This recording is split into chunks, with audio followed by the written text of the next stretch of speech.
Hello, leaders. Welcome to Run to Your Leadership Challenges, the daily show that provides tips and techniques to help you navigate the leadership challenges you face every day.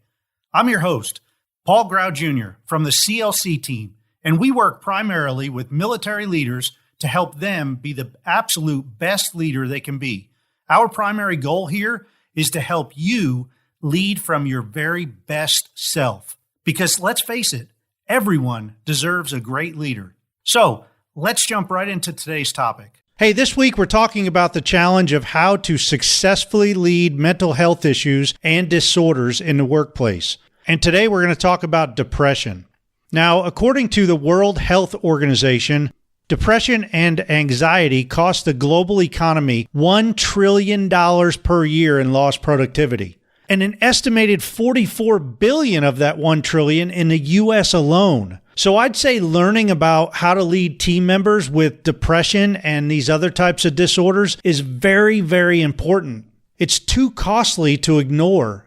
Let's start with a few key symptoms of depression. First of all, depression is much more than just having a bad day. It can have a direct impact on how a person feels, thinks, and acts, and it can decrease their ability to adequately function at work and at home. According to the Center for Workplace Health, if a person experiences the following symptoms for more than 2 weeks, they should consider seeking medical help. Feeling sad, loss of interest in activities that you used to enjoy, difficulty concentrating and or making decisions, changes in appetite by either overeating or not eating enough, trouble sleeping or sleeping too much, restlessness activities, or slowed speech, the feeling of worthlessness or guilt, thoughts of suicide or self-harm. Now, again, if you're experiencing those symptoms for more than 2 weeks, man, you should seek help. You should really consider making an appointment with your doctor and going to talk to somebody. Now, depression affects about 7% of the population, and it first appears during the late teens to mid-20s, and women are more likely to experience depression than men are. Sadly, only about 57% of the people with depression actually seek medical help.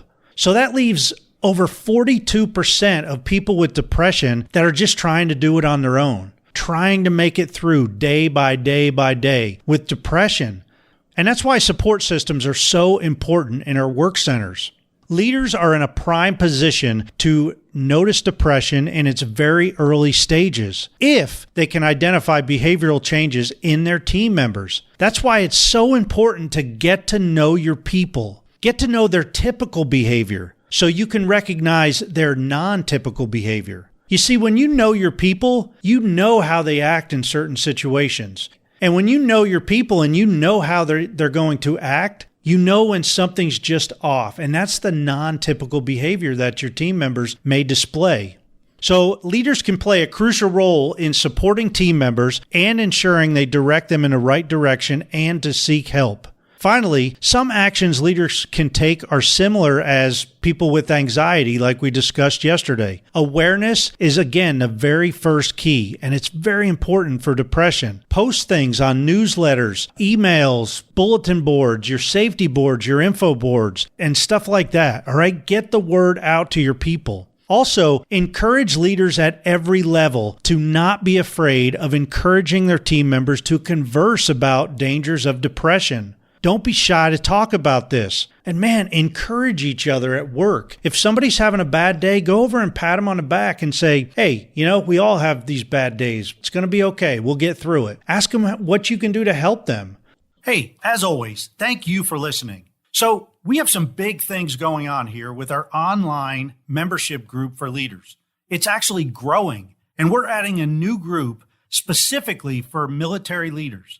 Now, we're still working out all the details and bonuses that will be included. But for now, please help us spread the word. This group will be a place where military leaders can learn new skills, refine older skills, and have deep discussions with like-minded leaders who actually get exactly where other military leaders are coming from. We're going to tap into everyone's expertise, and the group members will help bring out the very best in each other. So keep tuned in, and please be sure to let any military leader that you know about this group, and that will be up and running very, very soon. This is going to be different than any other leadership development group out there. So be ready and, man, get excited. Hey, that's it for today. And until tomorrow, run to your challenges.